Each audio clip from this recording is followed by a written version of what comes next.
Imagine this, a quiet neighborhood where everyone knows everyone, and life usually moves at a slow and steady pace. It's kind of place where kids ride their bikes down street, neighbors exchange friendly waves, and most exciting thing might be occasional block party. But one ordinary day, something unexpected happens that nobody saw coming.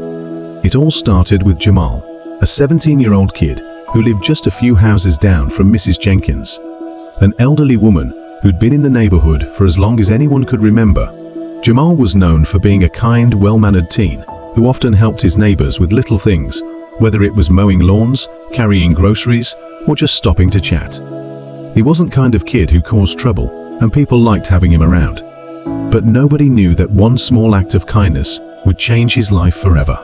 One evening, as Jamal was walking home from school, he noticed Mrs. Jenkins standing outside her house, looking confused and a bit upset. Curious, he approached her to see what was wrong. Mrs. Jenkins, who was in her late 70s and lived alone, explained that she couldn't get her TV to work. She had tried everything but couldn't figure it out. The screen was blank, and buttons on remote didn't seem to do anything. For someone who relied on her television for company, this was a big deal. Without thinking twice, Jamal offered to help. He wasn't an expert in electronics, but he knew enough to give it a shot. Mrs. Jenkins gratefully accepted his offer, and the two of them went inside. It didn't take long for Jamal to figure out problem. It was a simple issue with cable box that he was able to fix in just a few minutes. Mrs. Jenkins was overjoyed and thanked him repeatedly, offering him some money for his trouble.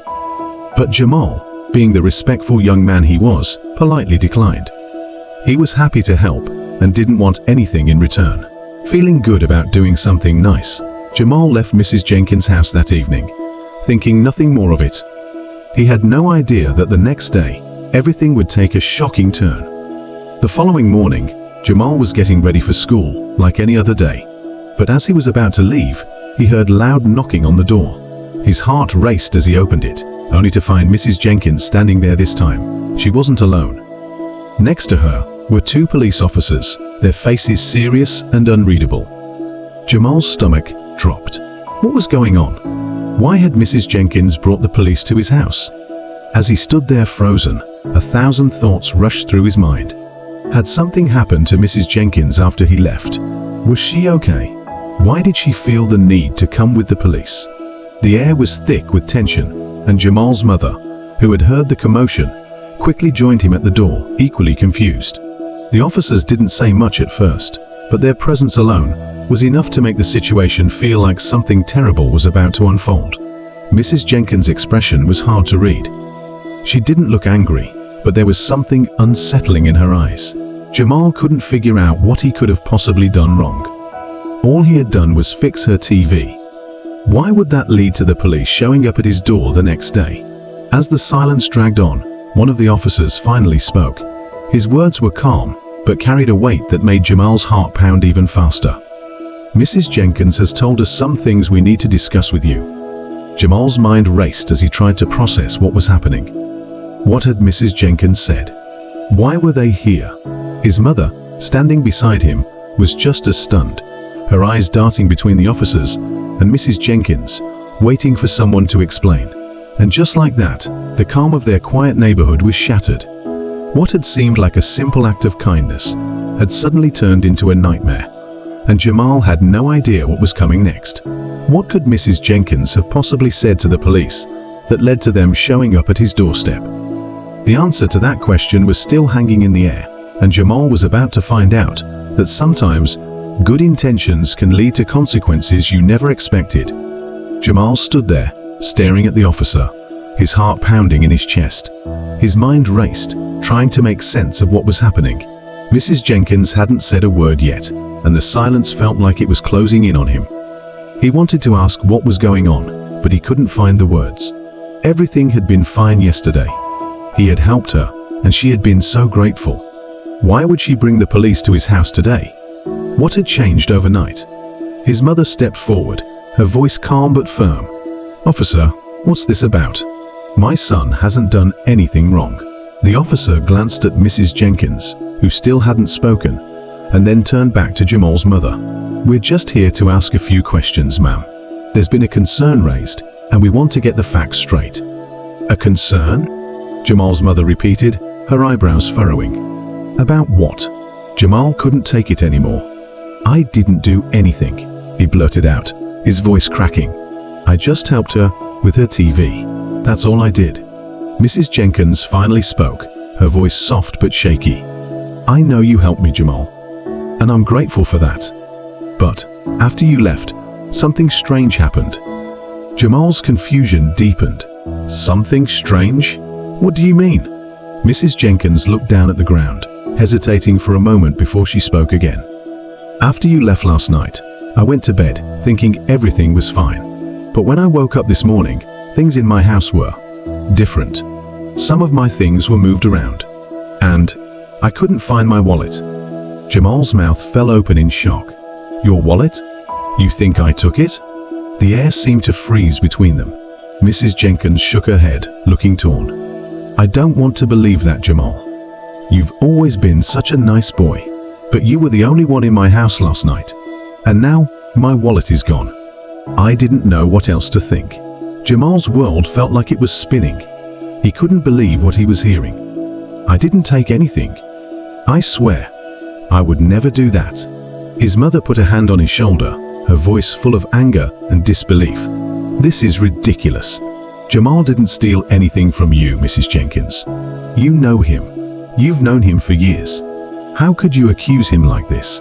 The officer raised his hand, trying to calm the situation. "We're not making any accusations yet. We're just trying to understand what happened. Mrs. Jenkins called us this morning when she noticed her wallet was missing. She mentioned Jamal was the last person in her house, so we're here to gather information."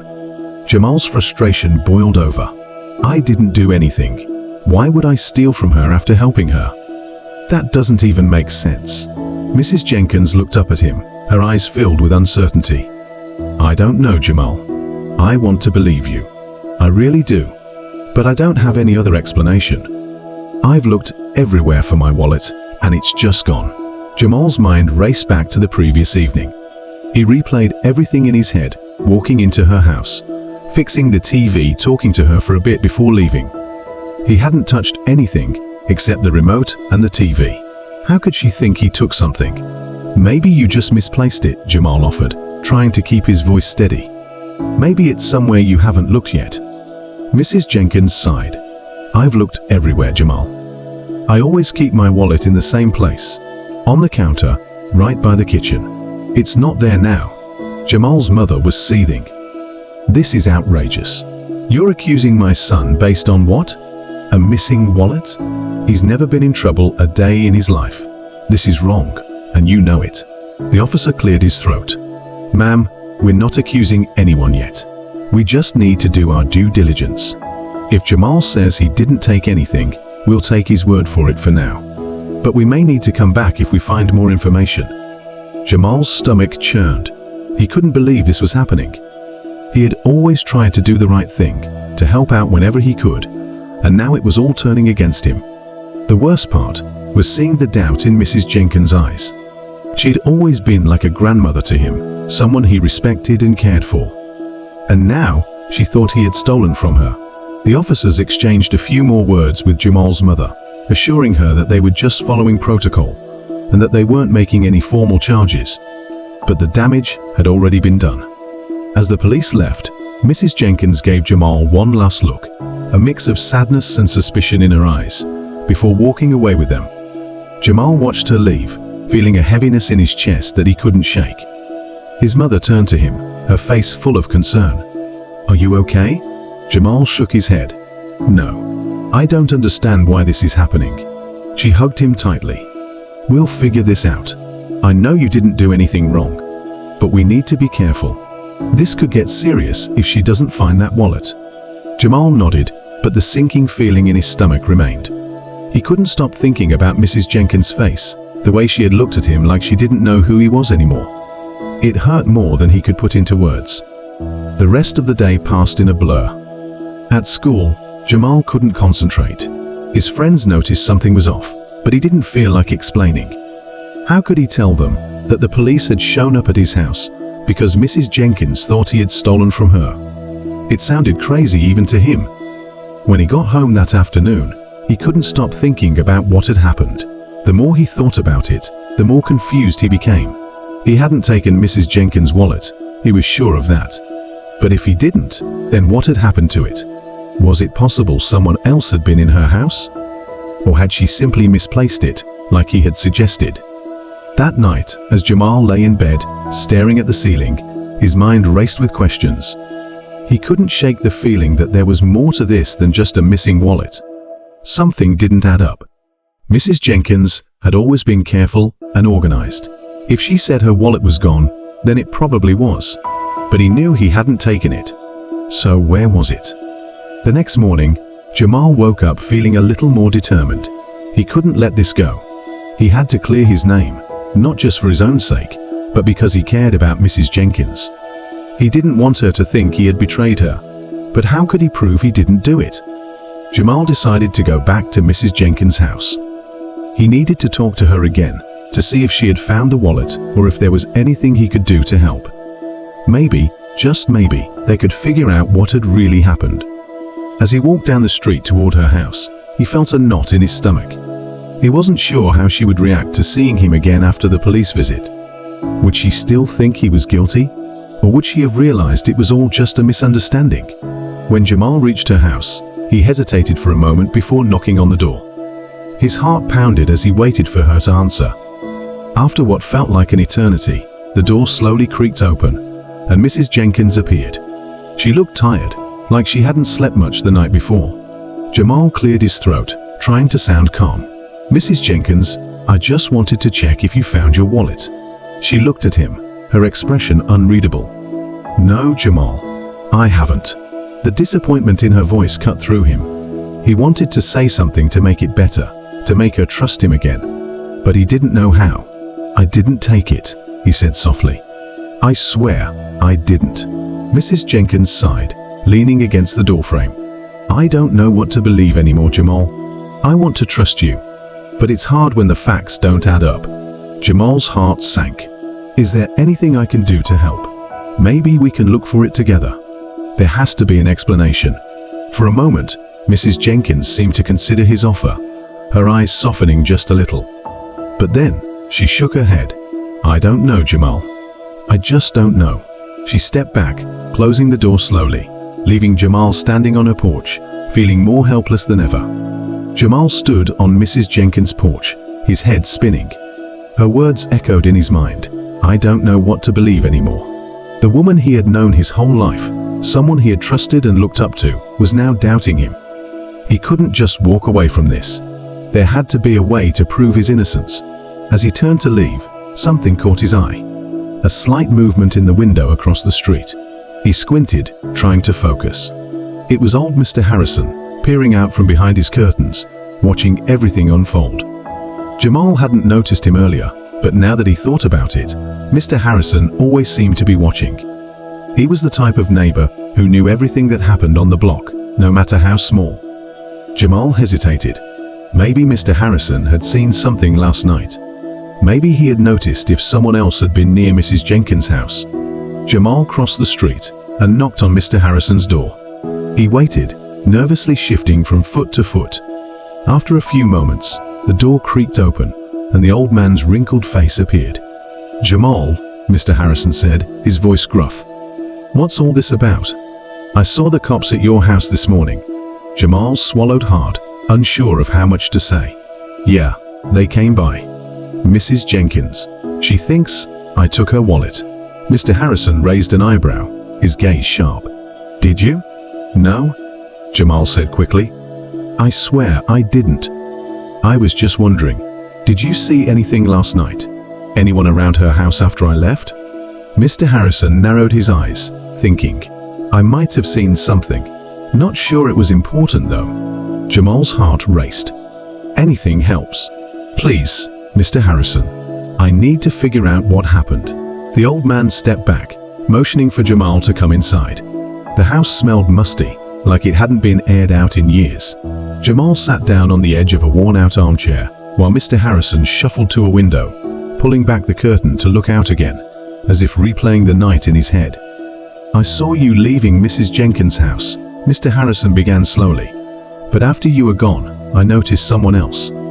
A man, standing near the side of her house. He was there for just a few minutes. Then he disappeared around the back." Jamal leaned forward, his heart pounding. "Did you see his face? Do you know who it was?" Mr. Harrison shook his head. "It was dark. I couldn't make out much. But he wasn't tall, and he moved quickly, like he didn't want to be seen." Jamal felt a flicker of hope. If someone else had been near Mrs. Jenkins' house, maybe that person had taken her wallet. Maybe that's what had happened. But who could it have been? And why would they go into her house? "Thank you, Mr. Harrison," Jamal said, standing up. "This helps a lot." The old man grunted, waving him off. "Just be careful, kid. People get suspicious real quick around here. You don't want to be caught up in something you didn't do." Jamal nodded and left, his mind buzzing with possibilities. Someone had been at Mrs. Jenkins' house after he left. That meant he wasn't the only person who could have taken the wallet. But how was he supposed to prove it? As he walked home, Jamal couldn't shake the feeling that something was off. Why hadn't Mrs. Jenkins mentioned seeing anyone else? If someone had been creeping around her house, surely she would have noticed. Or had she? Maybe she wasn't telling the whole truth. The thought unsettled him. Mrs. Jenkins had always been kind and honest. But people could change when they felt threatened or scared. Was she hiding something? Later that evening, Jamal sat down with his mom, explaining what Mr. Harrison had told him. She listened carefully, her expression thoughtful. "So someone else might have been there after you?" she asked. "Yeah," Jamal said. "But I don't know who, and I don't know why."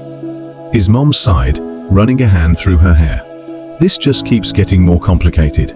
We need to talk to Mrs. Jenkins again. Maybe if she knows there's another possibility, she'll start looking in the right direction." Jamal nodded, but deep down, he wasn't sure it would be that simple. Mrs. Jenkins seemed convinced he was responsible. It would take more than a vague sighting from Mr. Harrison to change her mind. The next day, Jamal decided to head back to Mrs. Jenkins' house, this time with his mom. They needed to confront her with what they knew, but Jamal wasn't sure how she would take it.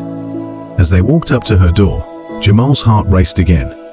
He hoped this conversation would go better than the last one.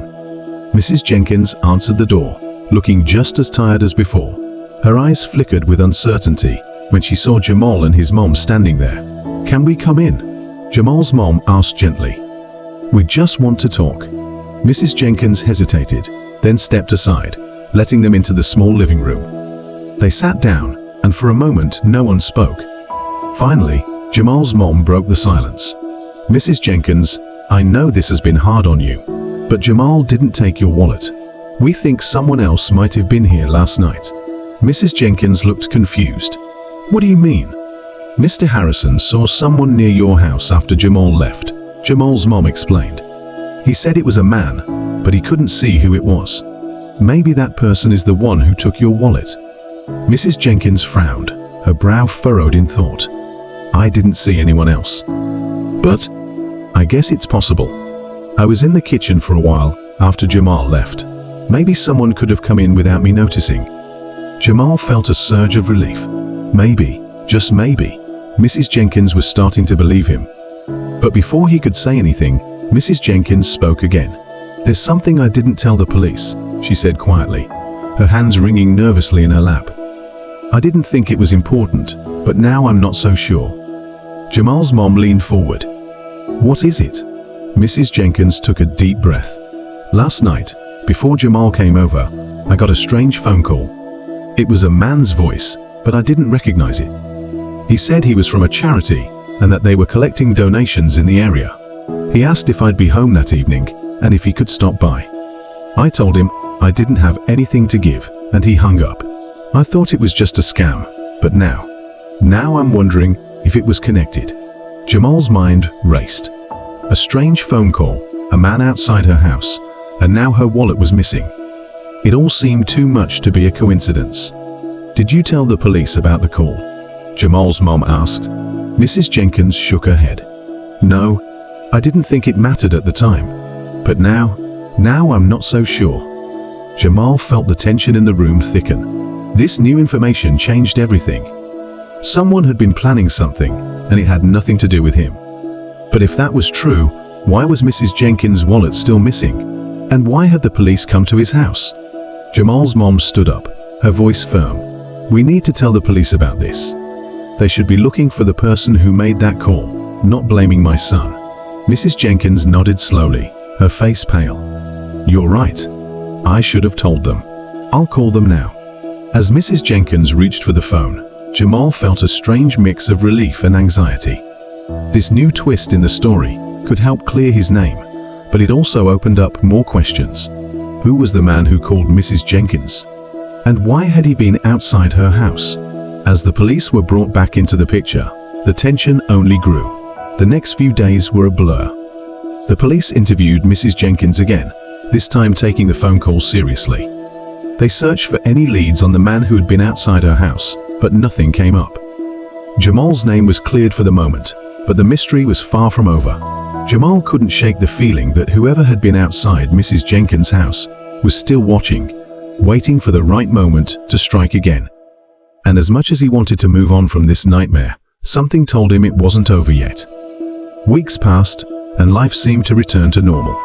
Mrs. Jenkins found her wallet tucked away in a drawer. She had simply misplaced it, after all.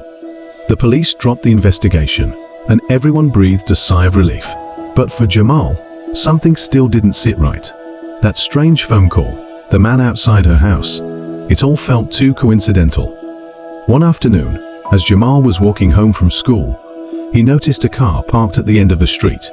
It was an old, beat-up sedan, and the windows were tinted too dark to see inside. He hadn't noticed it before, but something about it made him uneasy. He quickened his pace, his heart pounding. As he turned the corner, he glanced back and the car was gone. Jamal shook his head, telling himself he was being paranoid. But deep down, he knew the truth. This wasn't over. As Jamal walked home, the uneasiness grew in the pit of his stomach. That car, it just didn't feel right. His mind flashed back to the night everything had started, when he'd helped Mrs. Jenkins with her TV, and then the next morning, when she'd shown up with the police. The relief from her finding the wallet felt short-lived, as if it were only a temporary bandage over a much larger wound.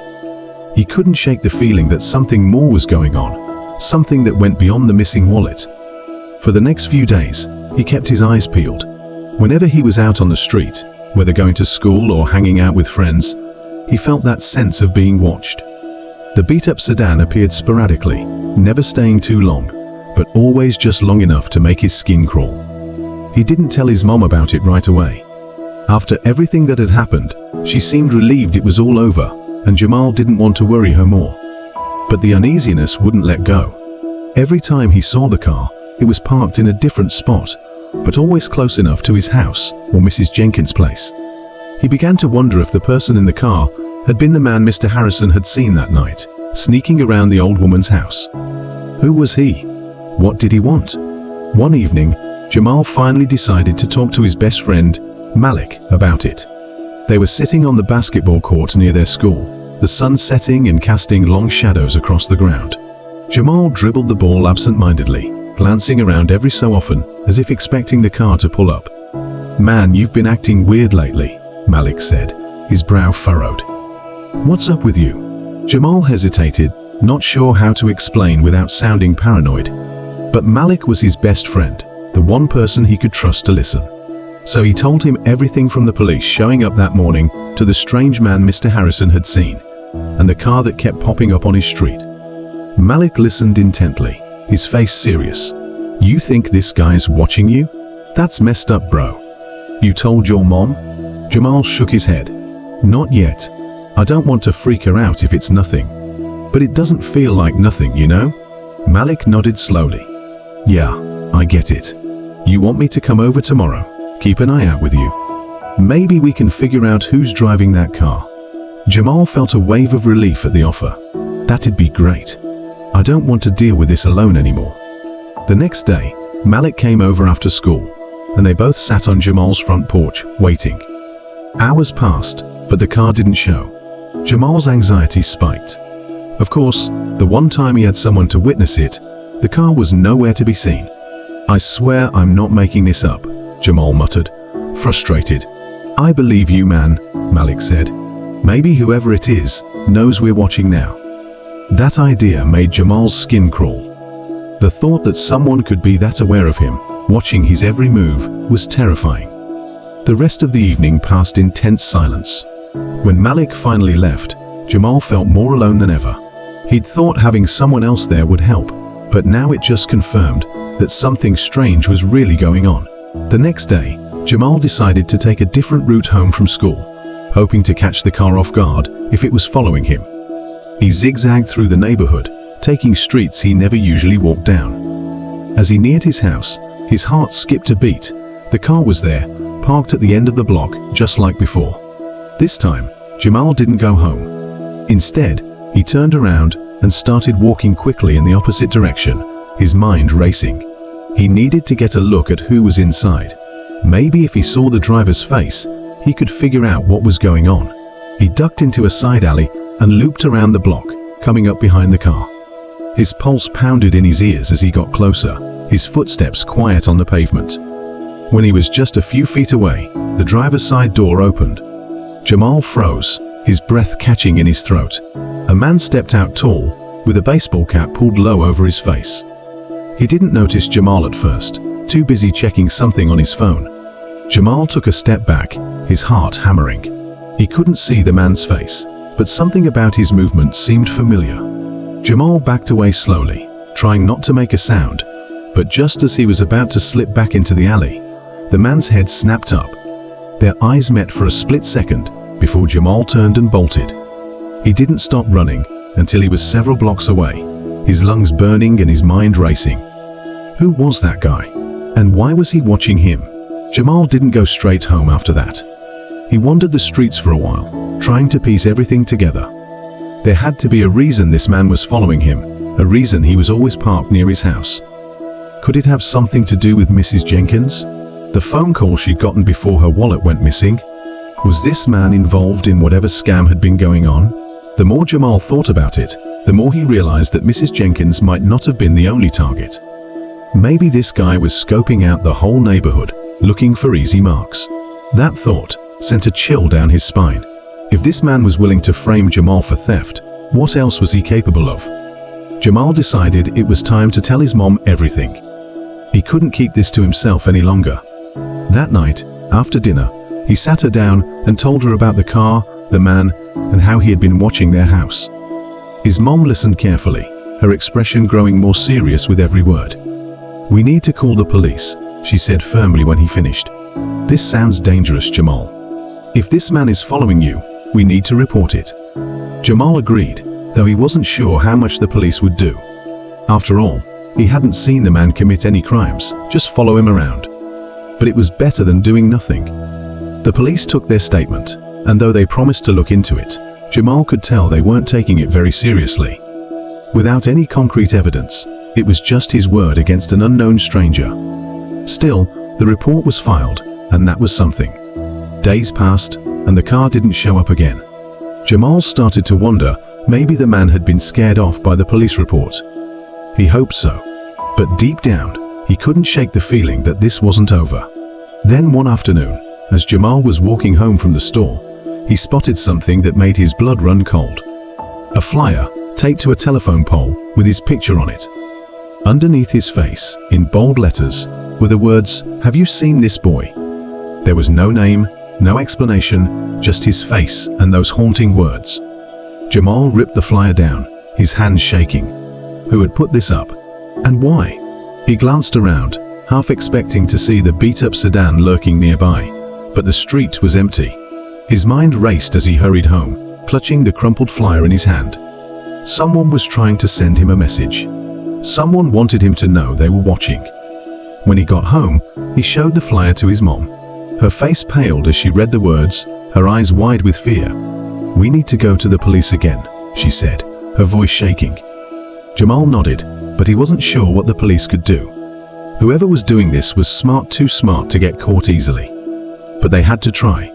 The police took the flyer as evidence, but once again, there wasn't much they could do without more information. They promised to increase patrols in the neighborhood, but Jamal could tell they didn't think it was a priority. To them, It was just a prank, harmless, annoying, but not dangerous. But Jamal knew better. This wasn't just a prank. This was a warning. Over the next few days, more flyers started popping up around the neighborhood. Every time Jamal went out, he found another one on street corners, on fences, even on his school locker. His picture, staring back at him, with those same chilling words. "Have you seen this boy?" Jamal's fear turned to anger. Whoever was doing this wasn't going to stop until they got what they wanted. But what did they want? Why were they targeting him? The more he thought about it, the more convinced he became that it had to do with Mrs. Jenkins. The strange phone call, the man outside her house, the missing wallet, it all pointed to something bigger, something he hadn't yet figured out. One night, as Jamal lay in bed, staring at the ceiling, he made a decision. He couldn't just sit around waiting for this man to make his next move. He had to take control. He had to figure out who this man was and why he was watching him. The next day, Jamal skipped school and went straight to Mrs. Jenkins' house. He hadn't talked to her much since the police had dropped the investigation, but now he needed answers. The walk to Mrs. Jenkins' house felt longer than usual. Every step Jamal took was weighed down by a mix of fear and determination. He had no idea what he was going to say when he got there, but he knew he needed answers. Something was wrong, and if anyone could help him figure it out, it was her. After all, everything had started the night he helped her with her TV. Maybe there was something more she hadn't told him. As he approached her front porch, he noticed the house looked the same as ever, except for one small detail. The curtains were drawn tightly shut. Mrs. Jenkins always kept them open to let in the sunlight, and seeing them close now sent a shiver down Jamal's spine. Was she even home? He knocked on the door, his heart racing in his chest. For a few long moments, there was no sound from inside, and Jamal wondered if she was avoiding him. He knocked again, louder this time, and finally heard slow, shuffling footsteps approaching. When the door opened, Mrs. Jenkins stood there, peering out at him with a look of surprise and confusion. "Jamal, what are you doing here?" she asked, her voice softer than usual. Jamal hesitated. Now that he was face to face with her, all the questions he had been preparing seemed to disappear. I need to talk to you," he finally said. "About everything that's been happening. About that night." Mrs. Jenkins' eyes darkened, and she glanced around nervously, before stepping aside and motioning for him to come in. "You better come inside." The house felt different. Normally, it was warm and cozy, filled with the scent of freshly brewed tea, or the soft hum of the TV in the background. But today, it felt cold, almost sterile, like something was missing. Mrs. Jenkins didn't offer him tea, or sit in her usual spot on the couch. Instead, she stood by the window, nervously peeking through the blinds as if she were expecting someone. "Why are your curtains closed?" Jamal asked, the uneasiness creeping back into his voice. She didn't answer at first, just continued staring out the window. Then, after what felt like an eternity, she sighed and turned to face him. "Because I'm scared, Jamal. Something's not right, and I've been trying to figure out what to do about it." Her words hung in the air, thick with tension. Jamal's heart pounded as he realized that she knew more than she had let on. He took a deep breath, trying to steady his voice. "Mrs. Jenkins, there's this car. This man, he's been watching me. Watching our house. I think it has something to do with you, with that night when the police came." Mrs. Jenkins' eyes widened in shock, and for a moment she looked as though she might faint. She grabbed the back of a chair for support, her knuckles turning white. "Jamal, you're not the only one he's been watching." Jamal's stomach dropped. "What do you mean?" She motioned for him to sit, and for the first time, Jamal noticed how frail she looked. It was as if the weight of whatever she had been carrying had finally taken its toll on her. She sat down opposite him, her voice trembling as she spoke. "Ever since that night, I've noticed strange things too. The phone calls, the man outside. I thought it was just me being paranoid.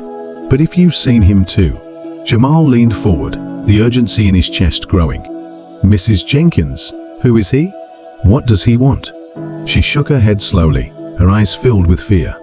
"I don't know who he is, but I think he's connected to something from my past. Something I thought I'd left behind a long time ago." Jamal's mind raced as he tried to process what she was saying. What do you mean, something from your past? Mrs. Jenkins hesitated, clearly struggling with whether or not to tell him. Finally, she spoke in a low voice, almost a whisper. Years ago, before I moved to this neighborhood, I got involved with some bad people. I made a mistake, Jamal. I trusted the wrong person, and I've been trying to make up for it ever since. I thought I was safe here. I thought I'd moved on, but now I'm not so sure. Jamal's head spun. This was bigger than he'd imagined. He had thought the man watching him was some small-time thief or scammer, but now it seemed like there was a deeper, darker story behind it all. What kind of people? He asked, his voice barely above a whisper. She looked away, her hands trembling. People who don't forgive easily. People who hold grudges. And if they're after you, Jamal, it means they're sending a message to me. Jamal's blood ran cold. All this time, he had thought he was the target, but now it seemed like he was just a pawn in someone else's game. Someone dangerous. Before he could ask more, there was a loud knock at the door, and both Jamal and Mrs. Jenkins jumped in their seats. Her face turned pale, and she shook her head frantically. Don't answer it. Jamal's heart raced as he glanced toward the door. The knock came again, louder this time, more insistent. Whoever it was, they weren't going away. He looked back at Mrs. Jenkins, but she was already standing, her eyes wide with panic. We need to leave, she whispered. Now? Jamal didn't need to be told twice. He stood up, his legs shaking, and followed her as she hurried toward the back door. They slipped out into the backyard, moving as quickly and quietly as they could. Jamal's mind was racing. Who was at the door? The man in the car? Someone else? His thoughts were interrupted by the sound of footsteps crunching on gravel behind them. They weren't alone. Go, Mrs. Jenkins hissed, pushing him forward. Jamal stumbled, but regained his balance, his adrenaline kicking in as he broke into a run. He could hear Mrs. Jenkins struggling to keep up, her breath coming in short gasps. He didn't dare look back, the fear driving him forward as they darted through the narrow alleyways behind houses. After what felt like an eternity, they finally stopped in a small park a few blocks away, both of them gasping for breath. Jamal's mind was spinning, trying to make sense of everything that had just happened. Who was that? He panted, leaning against a tree to catch his breath. Mrs. Jenkins shook her head, her face pale and drawn. I don't know. But they found me. And now you're caught in the middle of it. Jamal couldn't believe what he was hearing. He had thought the strange man watching him was the worst of it, but now it seemed like there were more people involved, people who were after Mrs. Jenkins, and by extension, after him too. The fear that had been gnawing at him for weeks now exploded into full-blown panic. We need to go to the police, he said, his voice shaking. They can protect us. But Mrs. Jenkins shook her head again. No, the police can't help with this. These people, they're beyond the law. If we go to the police, it'll only make things worse. Jamal stared at her, his mind reeling. How could this have spiraled so out of control?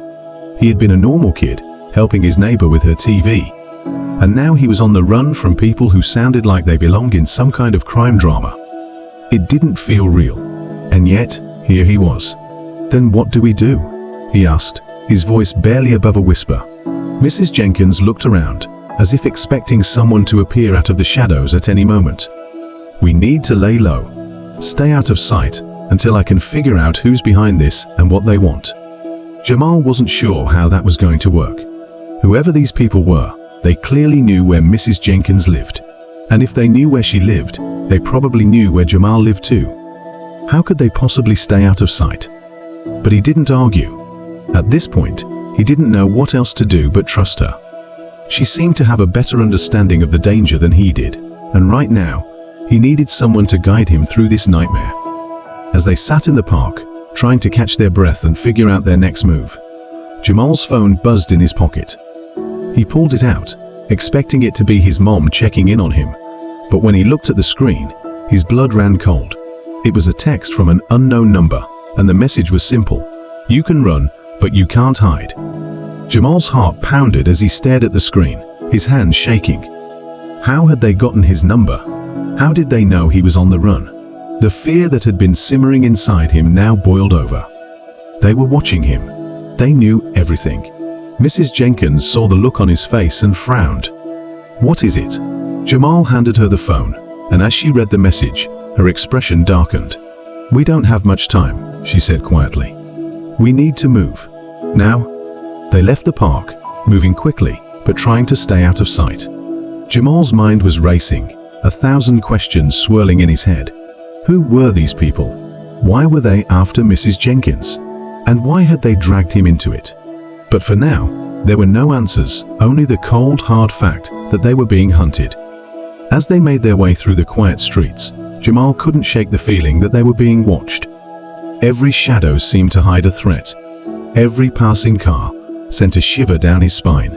The tension was unbearable, and he didn't know how much longer he could take it. But one thing was clear: this wasn't over. Not by a long shot.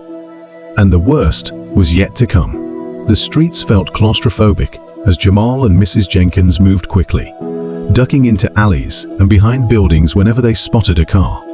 Every sound amplified the anxiety in Jamal's chest, footsteps echoing off the pavement. Distant laughter that felt too close for comfort. The rustle of leaves stirred by the wind. It was as if the world had turned against them, and they were the only two left in a sinister game. Jamal kept glancing at his phone, half expecting another ominous message to pop up. The text from the unknown number haunted him, a constant reminder that danger was lurking just around the corner. Mrs. Jenkins seemed equally tense, her eyes darting around as if she could sense the threats in the shadows. "We need to find a safe place," she whispered, her voice low and urgent. "Somewhere they can't trace us." Jamal nodded, trying to think clearly through the fog of fear.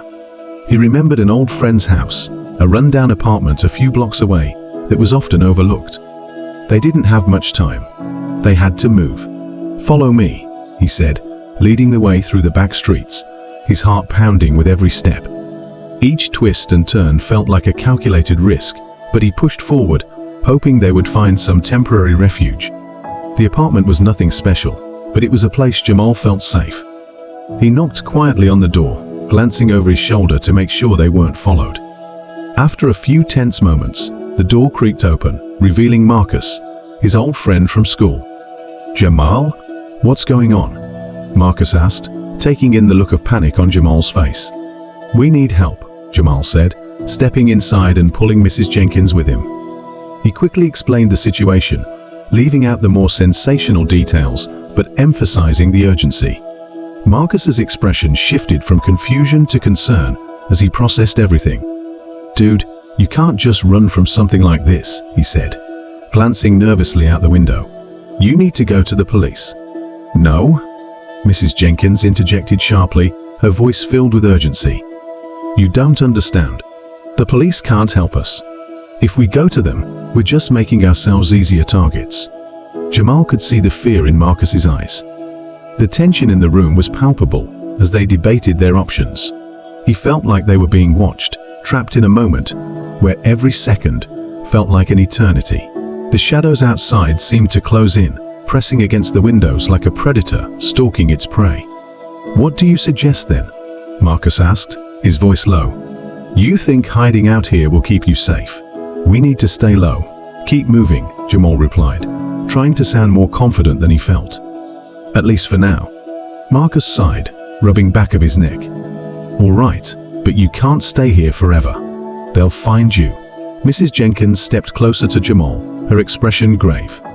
"I need to make a call. There are people I can trust, but we have to do it carefully." She pulled out her phone, her hands shaking slightly. Jamal watched as she dialed a number, her face a mask of concentration. "Is that safe?" Marcus whispered, glancing nervously around the room. "Not sure," Jamal replied, "but we don't have a choice." After what felt like an eternity, Mrs. Jenkins hung up, her face pale. "I'll have someone meet us in an hour. We need to move before then. They might trace the call." Jamal nodded, his heart racing. "Where do we go?" "Somewhere quiet. An abandoned building nearby." "We can wait there," she suggested, her eyes darting back to the window. "We just need to be careful." As they slipped out of Marcus's apartment, Jamal felt the weight of dread settle over him. The streets felt different now, heavy with the knowledge that they were being hunted. They moved quickly, keeping to the shadows, their footsteps silent against the pavement. When they reached the abandoned building, it loomed over them like a ghost of the past. Graffiti covered the walls, and broken windows stared down like hollow eyes. "This place is perfect," Mrs. Jenkins said, peering inside. "No one comes here." Jamal hesitated, his instincts screaming at him. It felt too quiet, too empty. "Are you sure?" "We don't have time to waste," she insisted, pushing the door open and stepping inside.